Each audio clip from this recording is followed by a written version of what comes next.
Captain America Civil War has now been out for a full weekend, and hopefully you guys have gotten a chance to see it. I checked it out twice. It was even better the second time around. If you haven't seen it though, then do not watch this video. Watch my spoiler-free review, shameless plug, I'll annotate that on the screen. Watch the spoiler-free review, then go watch the movie because it's awesome, then come back here and watch this video. If you watch this video, movie will be completely ruined for you, and I do not want that to happen.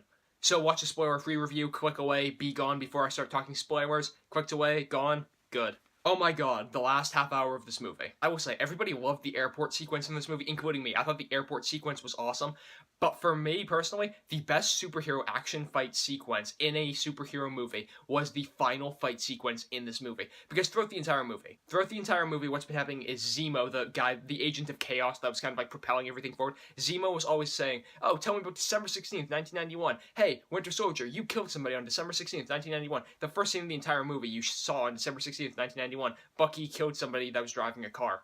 And then you finally realize in this final fight sequence what that was all about. On December 16th, 1991, Bucky Barnes, the Winter Soldier, killed Tony Stark's parents. Oh my god, Marvel hasn't been great with their twists. Most of their twists are usually like, oh, that person was dead. No, they're not. Twist. But this was a legitimate twist that I had no idea was coming. I mean, I can't figure out most movies, but this is something, they plant the seed so well throughout the entire movie. Oh, Stark's parents are dead. Oh, they died in a car crash. Oh, Bucky killed somebody that was driving a car. Oh, Bucky killed somebody back in the 90s when Tony Stark was around the age of seeing him in the flashback.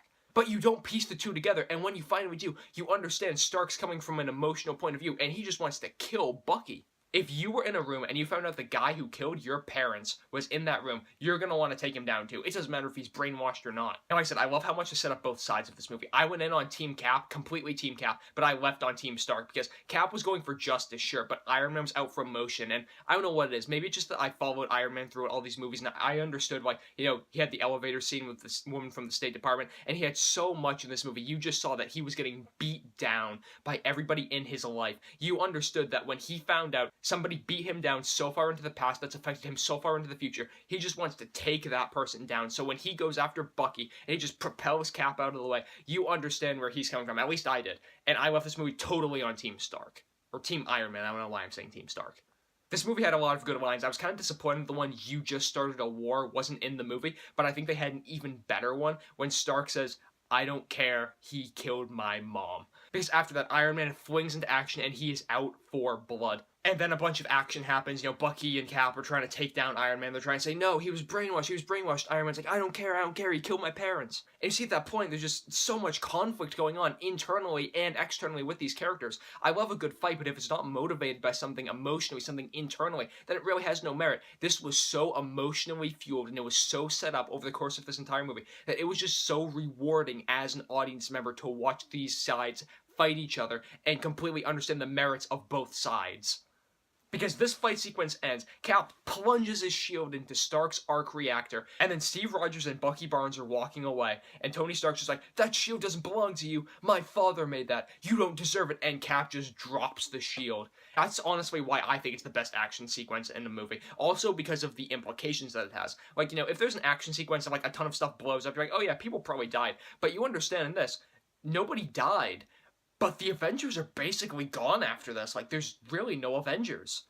If I was told Infinity War is coming out next year, I'd be like, that's a little soon. Like, you feel like you need to have some time pass. You need 2 years to go by before Infinity War Part 1 now. Because when you go into Infinity War Part 1, you might like, the Avengers have been gone for a while, and then I feel like Avengers Infinity War Part 1 is just going to be them getting the whole team back together. And like I said, this fight sequence was the most emotional Marvel has ever been on screen. But I swear to God, when Captain America and Iron Man are on screen together for the first time after this fight sequence, I would not be surprised if that turns out to be the most emotional point in a Marvel movie to date when that happens. Guys, going into this movie, I thought that somebody was going to die. I thought Captain America would die. But by the end of it, I completely understood why nobody did die. It just made sense, like, you know, story-wise for nobody to die. Because Captain America and Iron Man not being friends anymore and the Avengers being essentially destroyed is more impactful than if one of them died. I'm really interested in seeing where this Marvel Cinematic Universe goes from here. We've got a ton of, you know, solo movies coming up with Doctor Strange, Spider-Man. We got Guardians 2 coming up too. And I'm interested in seeing how the universe kind of plays into those. You get the feeling that Captain America is going to be in Black Panther's solo movie, because, you know, Steve is hanging out in Wakanda with T'Challa. And we already knew that, you know, Tony Stark's going to show up in Spider-Man's solo movie. That was kind of a given. Guys, I don't know if this is my favorite movie of the year, because Zootopia and 10 Cloverfield Lane were really great. We'll see. This will be on my top 10 list of the year, I guarantee it. Like I said, when you have a movie that just shot so well with action, characters that you care so deeply about, a story that's incredible, and a final fight sequence that just summarizes the whole thing so beautifully in such an emotionally gripping way, you have the best Marvel movie to date, in my opinion. But guys, those are just my thoughts on Captain America Civil War with a little bit of spoilers here and there. Like I said, I spent most of the time talking about that one fight sequence, but that's what mattered to me the most. The airport fight sequence was great too. I love Giant Man, I loved Spider-Man.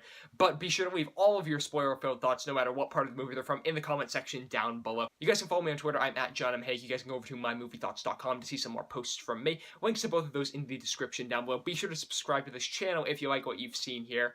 You guys can also like this video if you really like what you've seen here. Be sure to share it around with some friends. And as always, thank you guys so much for watching.